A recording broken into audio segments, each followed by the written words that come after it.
Hello and welcome to our Toronto Regional. This is our third regional for the Overpower Pro Tour circuit. We had a great round one. Doug Sims was playing one of our newer players, but what we're going to see in this match is both great to watch and always a little unfortunate for our participants. So we have Doug Sims playing his brother-in-law, Nor.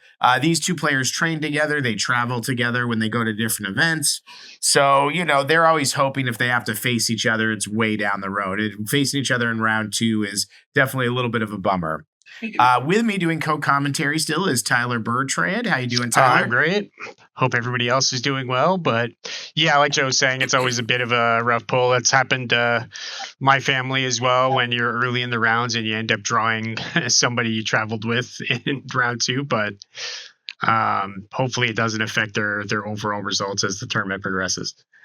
Well, the good thing about the Sims are such good players to begin with, and then the fact that now they're training with each other. Nora and Jess are both relatively new players. They started a little over a year ago, coming out of that year's OP Cup, and they're already, top 8ing consistently multiple events per year. So it just goes to show you that system that Doug Sims is running over there is getting people up to speed really quickly. Yeah, I agree. They've had phenomenal results, and it's hard to even think of them as new players, even though they still technically are, just based on how consistent they've been.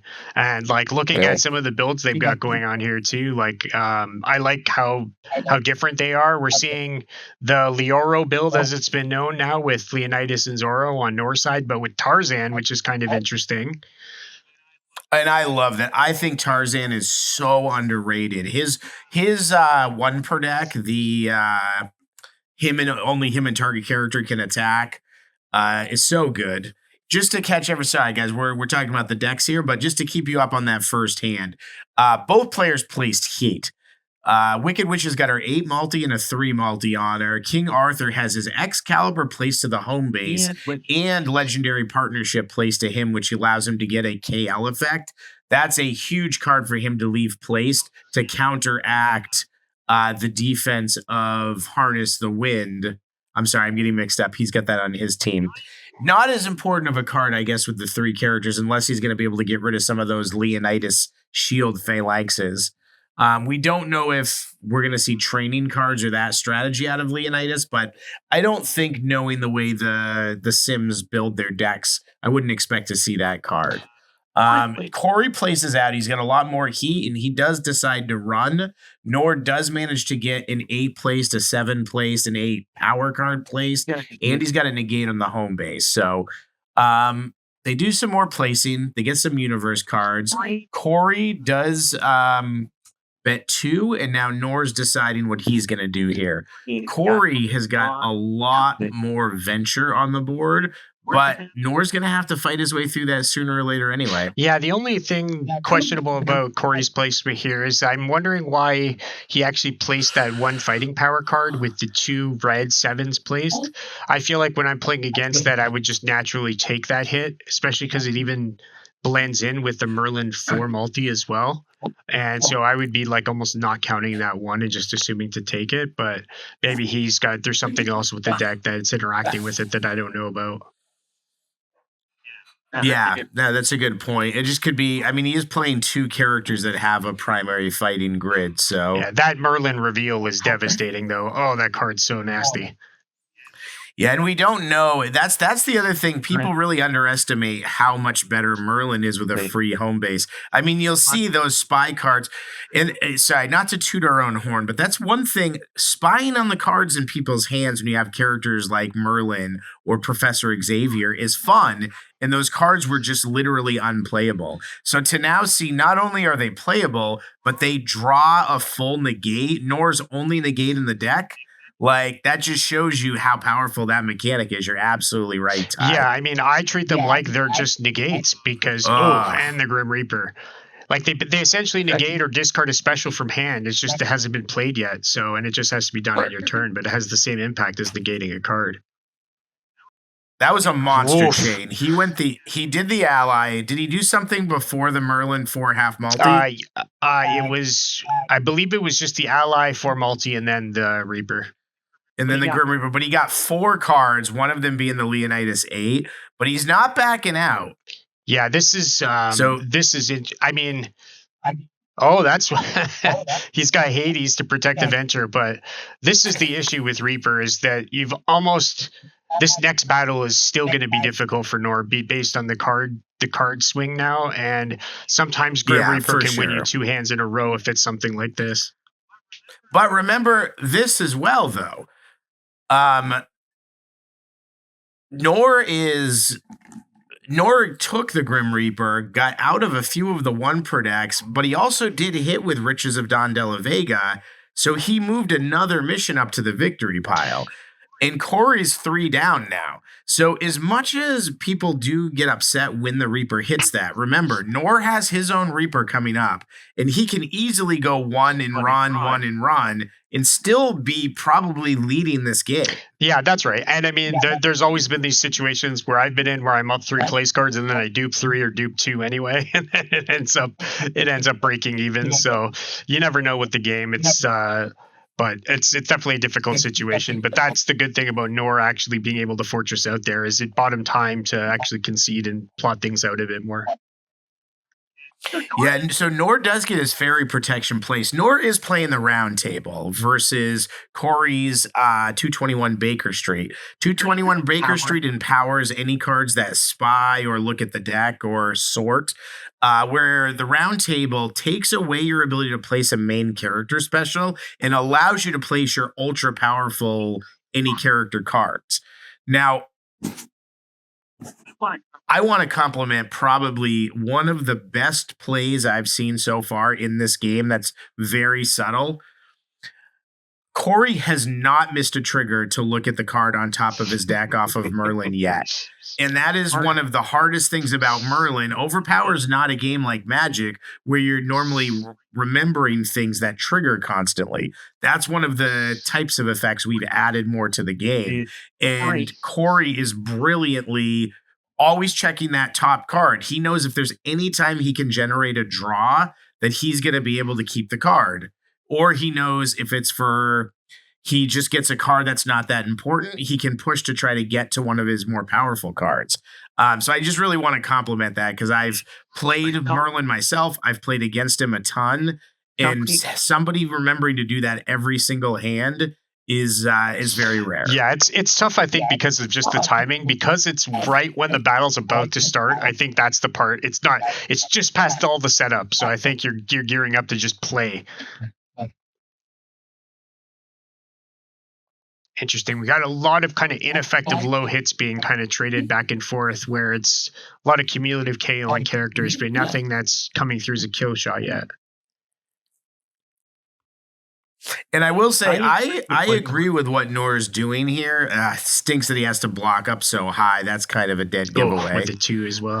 But again, he's getting through some of the placing advantage. He really wanted to get one of the other 1 per decks thrown. I mean, honestly, if I was him, I may have even let that hit, then let him throw the 8 off, which knock him out, and then dump everything else in my hand. But I don't know. I think Nor probably shouldn't have even fought that. He should have placed, ran, kept his 2 1 per deck avoid. He has 2 full avoids placed. 1 is a lockout. I think he was probably worried about duping the 8, especially with some of the tighter decks, because I think that's the first 8 that he placed.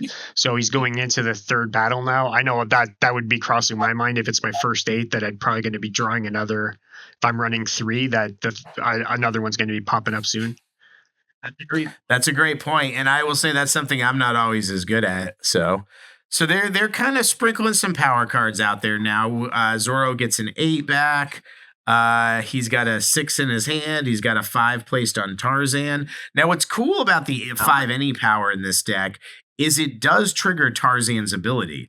If Corey isn't paying attention and he throws wolves, black bees, and crows into Tarzan, doesn't declare the power type, he could use that 5 to avoid it and call it brute force. Anything like that. If they're not on their game, they have to remember Tarzan's inherent ability can be extremely relevant to certain cards. Well, especially in power pack, if they throw an 8 willy-nilly not realizing and you play some low power card to avoid it. It's just numerical cards though, right? I can't remember if it was numerical or if it's a brute force attack. Oh, right. Okay. I believe brute force attack or brute force icon. So Corey does go 3 here. Nor draws the card. He keeps it. I still don't think unless he pulls off a good trick, he's going to be in a position to win, but he could be in a position to exhaust all of the 1 per decks and not lose Zorro. So yeah, that would be the goal is to just basically hang on and try to even up the card count for next hand and put up as much of a fight as you can. And I think for newer players and newer kind of people who are starting to do these competitions, that's something we'd like to point out to you as we're doing this commentary is they're not necessarily fighting the battle that's going on right now. They're fighting the battle 2 battles from now that they need to win or that they're going to make the big bet on by deciding how much of this war chest they're going to throw. And I don't want to jump around too quickly, but that was an awesome play by Nor. Did you see what he did there, that's Ty? a great workaround for that. And as opposed to having to waste your lockout on a character that's not going to benefit from it. So Corey was trying to make him discard a placed card. He had targeted the 1 per deck on Tarzan, the 7 brute force lockout. Nor could defend it multiple ways, but what he decided to do is say, you know what, I want to lock Zorro out now and have that done with. So he shifted the attack to Zorro and then used the lockout to get it where he wanted. But he could only do that because Zorro had a 7 placed, which was a valid target for the Wicked Witch discard. Yeah, no, that's a great. I love that any hero, that any character shift card. I think that one-time shift is almost like an avoid in the low defense environment. I agree. And I think that's why there's going to be a home base in the new set that if you listen to this commentary, I'm going to spoil it a little bit for you. The Green Farm doesn't do anything on its own. It's a 2-cost base, but you're going to get 2 aspect cards you can add to the deck that allow you to shift. One of them has an extra ability. One of them is just a regular shift. I'm not going to tell you the whole thing, but we think that's going to be an extremely popular home base in the new environment. Yeah, I think just having a little bit more defense, I think is going to be huge, especially for stuff that can move things that are non-numerical as well. But what I think is it really is going to start to make those deck building choices harder. Like getting 3 training cards that I could go over the top on an offensive attack with, or Harness the Wind has come out. Let's focus on the game. Harness the Wind has come out.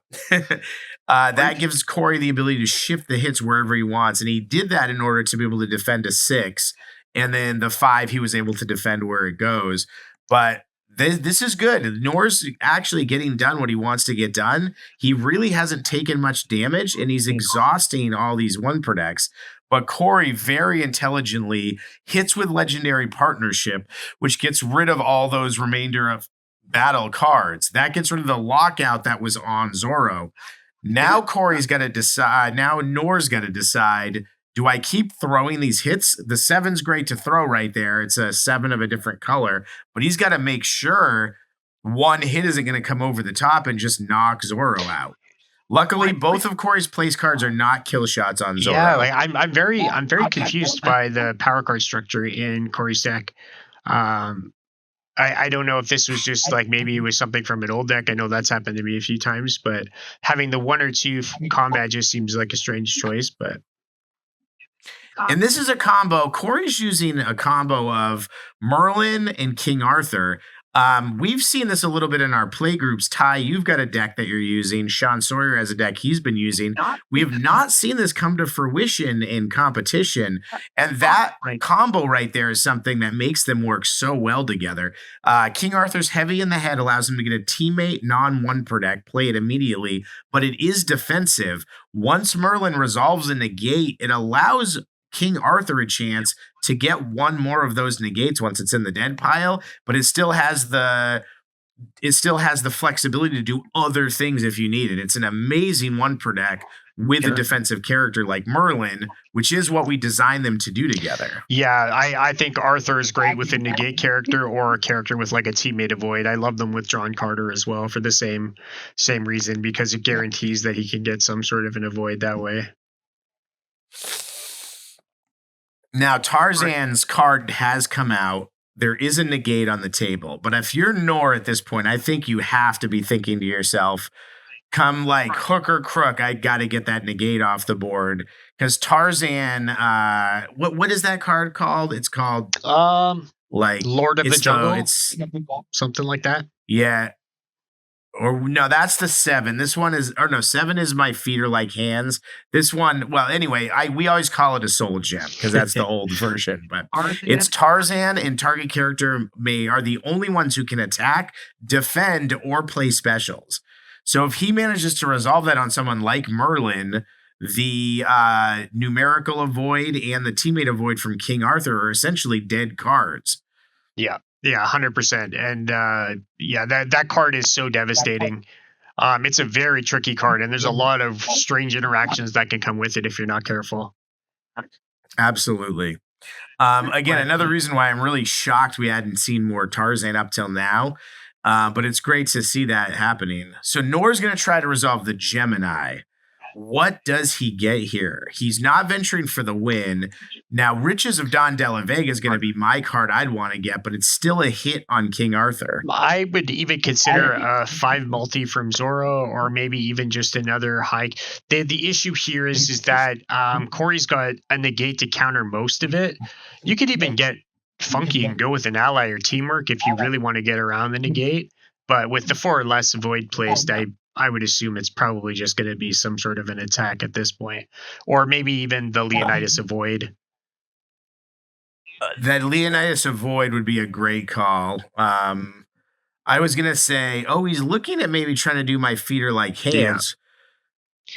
Yeah, because I don't think he has anything offensively that would force Merlin to use the negate. Yeah, he could try to do that with the 7 because it's looking like that's the only placed high defense that Corey has. So he could try to burn the negate off with one of the 7s and then clear the path for the soul gem card or for the 1 per deck.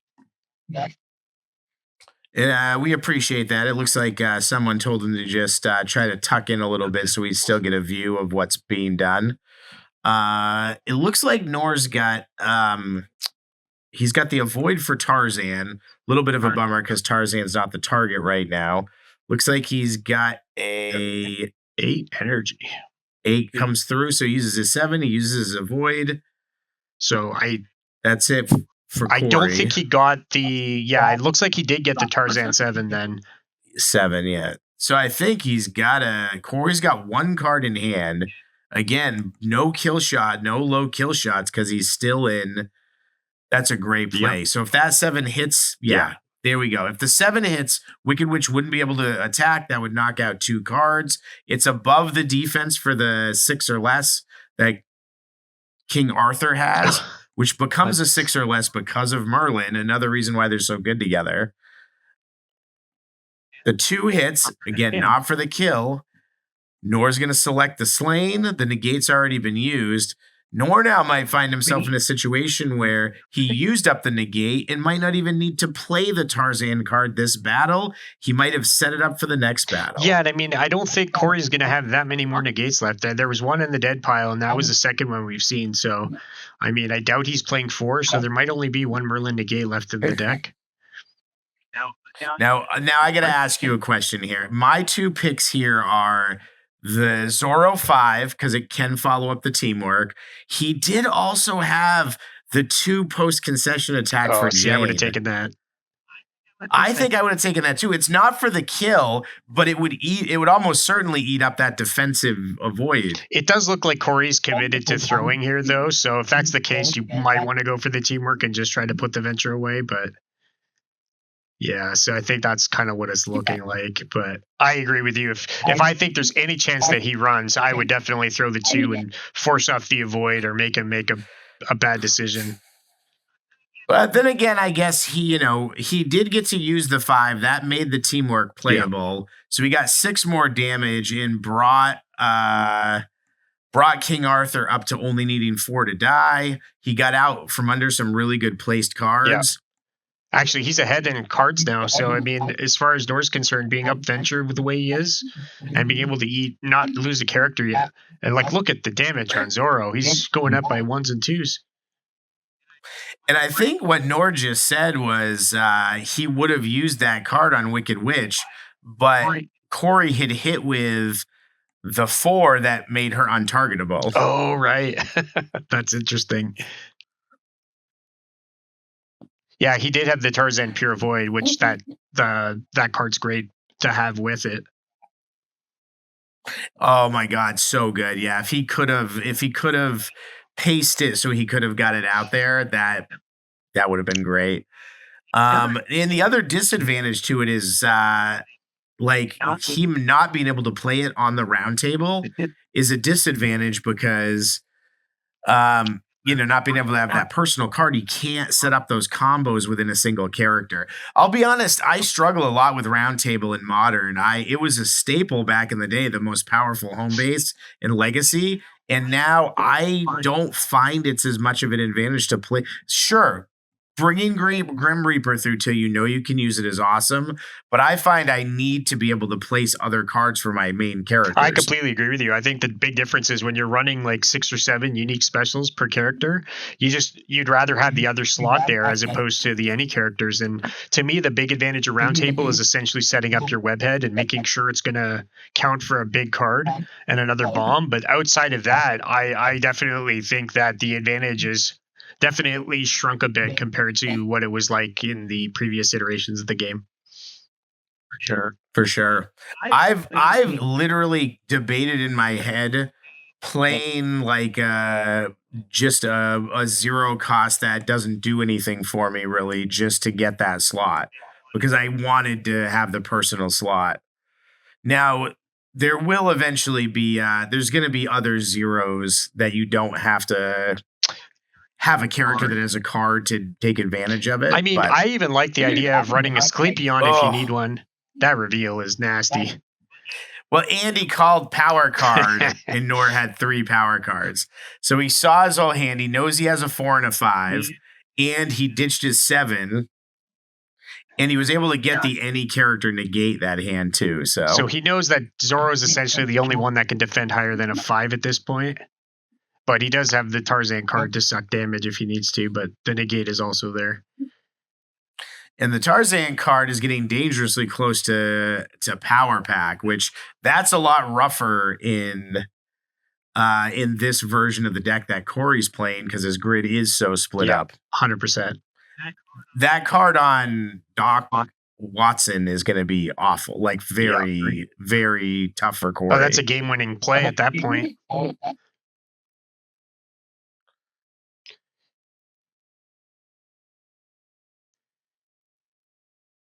Oh, why would? Interesting. I don't know why he must not have an attack in hand. Well, I think Corey's still got 2 cards. I think he just wanted to. Oh, all right. Now I'm curious. What's your last card? I actually do think that's the right play. I think it's more important. Zoro at this point is not long for the world. Yeah, and I think it's better to stack the damage on his only 8 character and sacrifice one of yours. Well, and if you didn't notice, Nor's counting. He's only 3 cards away from the power pack. This has been a very good game, considering Nor had a bit of a slow start. This has been very interesting. Well, I'll also point out, while Nor was able to get those 2 first hands basically for free, now he was only up 3 venture, but actually look at what he was able to do. Now Corey slowly built. It's so hard to get those 3 out of the bottom. It's taken him 3 more hands to get to the point where he's 2-5, and his characters are all painted like bad. Merlin's only got 1 energy hit, but it is a 7. King Arthur's 4 from death. Wicked Witch is 1 power type from death. Nor was able to do that to really punish Corey for him making up that venture lead. Yeah, I really think the big deciding factor almost, and it came from early on in the game, was the Hades to counter the Reaper, because I think that saved the venture for Nor, and it allowed him to, he discarded the cards, but it saved all the momentum for him. Now, hopefully, Nor understands the interaction that he's not going to be able to throw that 2 while he's got somebody pinned with Tarzan. Right, because yeah, that's right. Yeah, it comes from the home base. Corey, looks like Corey's teamworks were asleep at the bottom of the deck. Very powerful cards to have now. Yeah, that Leonidas 6, though, is another nightmare that I think if he's fully in power pack and doesn't have a negate, that's going to be difficult because it kills almost everybody. And Nor goes 6 for the win. That's the right thing to do. It is. I might have. Well, Corey's in power pack. Was he fully in power pack? No, okay. He was like 3 in power pack. It does not look like he is going to discard a single one of the cards. Wow. So, I mean, as long as Nor has counted, if he's only 3 in power pack, he sees the 2 teamworks, then the chances of the last card being a defensive card is probably pretty slim if he hasn't counted that out already. In which case, then, yeah, I think that's the right play. Oh, that was it. That's a big one to have left in the drop pile. Oh, oh no. And he's and the worst part is about this, he's going to get the negate, clearly. I mean, even a vertigo would be kind of gross too, but that would, well, I don't know. His guys are so close to dying though. It's like, where do you put the 8? Do you put it on Merlin and then he's 5 from death? And then it's every 5 kills 2 of the guys. Yeah. Like there's no, he doesn't really have good places to even put the hits. Yeah, that's a good point. Like that's a perfect example right there. It's like it gets Merlin to where he only needs 1 to die. Oh, he did that was in his hand. That's the no universe cards. Yeah. Oh, I feel for Nor. Now Nor could throw this as the kill shot on Wicked Witch, I believe, right? That's he might not understand that. That's well, it's actually for the kill there too. He did get that. He shifts it to the 7. He blocks with the 7. No, that's Nor's going to go ahead and shuffle it in now. I like some good sportsmanship from Corey, reminding him that it goes into the draw pile, not on top. Or not in the dead pile. Well, you definitely don't want to beat a relative and have them say that you didn't tell them, because you're never going to hear the end of that. Especially on camera. Oh, man. Corey drew some bombs for his last few cards. Yeah. Nor's going 6 for the win and competing with a Gemini into a Harness the Wind, into a Select the Slain, which clearly in power pack is going to be the best power card he can get. I love what Nor's doing here. This 2 is a kill shot on the Witch. Well, he is able to block it. All right, so he's going to put this out. So this can be shifted, though. Can be shifted. Oof. Yeah, see, I think that card might have backfired now. I'm not sure if Nor understood that or just felt like it does neutralize the vertigo, or does it? Well, he can still shift it. He just can't defend. They can't defend it. Yeah, I think this was just a tough spot for Nor because I think he couldn't concede another battle and still venture for the win. So I think he decided to take a stand, and it was probably the wrong time. Well, Corey can't run. Yeah. But Nor, I think, has to. Why? Corey can't throw any more cards. He's out of cards. Right? Why wouldn't Nor just throw that 8? It's going to hit Merlin. It's going to bring him up to 15 in 2 colors. Like, get something out of that battle. He's in power pack. He's going to just dupe on it. Yeah, that's a good point. I don't know why he didn't. I don't know if there wasn't a card still left in Corey's hand. No, he was out. I'm confused about the exact Why that ended there, I don't know. Leonidas wasn't pinned or anything, right? No, not as far as. Oh well, yeah, he was with Tarzan. That's what it was. Yeah, That's what it was. There we Yeah. go. There we go. same reason why Corey couldn't play the Teamworks. Okay, things are making sense again. Yeah, Corey had the exact counter hand. Like, you're thinking, well, he drew 3 from Power Pack. He's gonna draw 4 more. He's most likely gonna dupe on one of those. The Gemini is devastating, though. That's one of the worst cards. And he used the select the slain to go get an 8 because he didn't have one. Yeah, numerically, it's two high cards and one of the worst OPDs coming back to haunt you. Yeah, I think the writing's on the wall. I think for this game at this point now. Great game though. I love the swings, and that's frustrating for Nor to start off kind of on your back feet, take the momentum back, and then just get eked out in one big hand at the end. I mean, I do really respect his venture there, just seeing his opportunity and trying to take it. Yeah, I agree. That's actually a very high level play. And a lot of players wouldn't do that. I don't think I would have gone for the win there. I don't think I would have had the gumption. Yeah, I mean, it's tough because it's one of those spots where if you don't do it, then you're going to struggle. You're essentially playing the long game at that point, hoping that you can win some stuff in between without spending your cards. So Corey is using up all of his Teamworks here, but he's getting himself in a position to go 1 for the win next hand. So if he can kill a character, pressure Nor, using those Teamworks isn't a bad thing here. It's going to get him so close to being able to go for the win. Now, the 6 is going to get shuffled back in. That is going to be the gift that keeps on giving if Leonidas can stay alive. If he dies, does it still get reshuffled or no? I believe... Like, does the player have the option to reshuffle it? Or that's an interesting one. Or you could...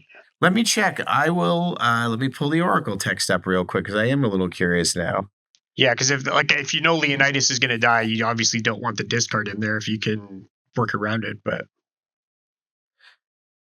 as acts as a level 6 brute force attack, if successful, target character may not play special cards for remainder of battle. If not successful, reshuffle this card into the draw pile. So yeah, it reshuffles immediately as soon as it's not successful. Yeah, there's no May on there. There's no choice, right? It's just that's the effect. Interesting.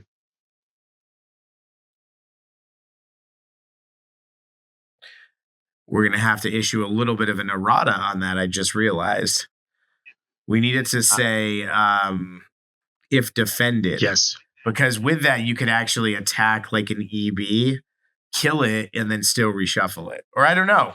Maybe we just don't errata it. Maybe that's just something we just figured out that you can do with it. Yeah, it wasn't the intent, but the way it's worded, actually, that could make him he'll be even more around once like the top cow set hits. If he can just kill Darklings and then reshuffle it every time. Now, this is interesting because Corey does not have an 8 character at this point, so I don't know if the time is going to become a factor. That's, I think, the biggest issue for Nor. I think Nor could actually find a way to win this game. Actually, probably not. I think Corey would have to venture for the win, take 3 hits, and then KO the 8 character. I think that's the workaround for this, but they're probably running into time pressure at this point. I think you're right, though. That's probably why he should do it. Yeah. And that's exactly what Nor's got to do. He's got to KO as many people as he possibly can as fast as possible. Well, and he had the 7 stuck on him, so he was able to hit him with the 8, get out from under the 7. And now he knows that this is a max 6 team he's fighting this battle. And that 6 is now free because this other 6 is placed. So I like this. He's ignoring Merlin. He's already seen the breadth of power cards, and Corey's running 2 7 combats. So he's running multiple 6 combats. So if he gets rid of Watson, he does almost completely bust the grid here. Yeah, Corey will be forced to only use the energy lane, and Merlin's double 2s is not. Even sometimes the 3s and 4s can be rough for Merlin. That might explain why he had the 1 and 2 combat. Yeah. Well, it goes to show you too, we've said it, that's what makes the deck building more difficult and more interesting is the low grids sometimes force you to play on color low power cards, so you spectrum a lot less. And that's just like a decision point that wasn't in the game before. You would just spam multis whenever you needed to, and you didn't have to think about at all. There was no thought put into your power cards below the basically 4 through 1. Yeah. You just said, do my 4s line up? Nope, here's 3 multis. Do my 3s line up? No, here's multis. Yeah. Even though the multis can't be played that way, it still made it so you didn't have a discard. That was the big thing. I actually don't mind discarding the odd 4 or something if I have to. I definitely like the new version of that with the 1 per deck multis. Yeah. And it's just like that choice really simplified 4 different rules. It got rid of the fusion rule. It allowed us to make any powers and multi-powers true wild cards, which made us not have to have all these rules of like, well, they can do this, but you can't combine it with a power card when it says that, because that would be too strong, and just be like, nah, it's a wild card. You can play Bushwhack with a 5 multi if you want. You can only do it once, but you can do it. Yeah. No, I'm all for removing some of the extra rules. That's for sure. And this one I think has just had a positive impact on gameplay too. That's the best situation. Yeah. Now Corey loses Doc Watson, but what he also loses, which is huge in Power Pack, is his extra +2 to venture he's been using. Yeah. That's a big factor. And I'm going to say it. I think Nor's going to win. I mean, again, it's going to come down to the unless time. Unless it goes to time. Corey essentially has to survive one more hand. No, because even then, because the last hand would not count as a venture victory. Like there's no spiritual on a last hand. So Nor does have a shot here. Wow, what a like back and forth game. Nor. Why are you blocking a 1 there? It's not for the kill, is it? 7, 8, 9, 10, 11, 12, 13, 14. Nah, man, you gotta kill this guy. I think that might be his only 1 too. To be able to suck that up and prevent them from drawing a 1 is also an advantage. And if he would have thrown that hit, it was for the kill. He would have had to use the 7. And anyway, I think it would have worked out the same. He would have run away, but he might be just like working on instinct at this point because of the time limit and stuff. He's just throwing as fast as he can. Absorbing the 1s and the 2s is sometimes the best thing. Like if Corey builds like his dad does. Oh, okay. So I'm assuming that was time. That's tough. So that would mean Corey did win.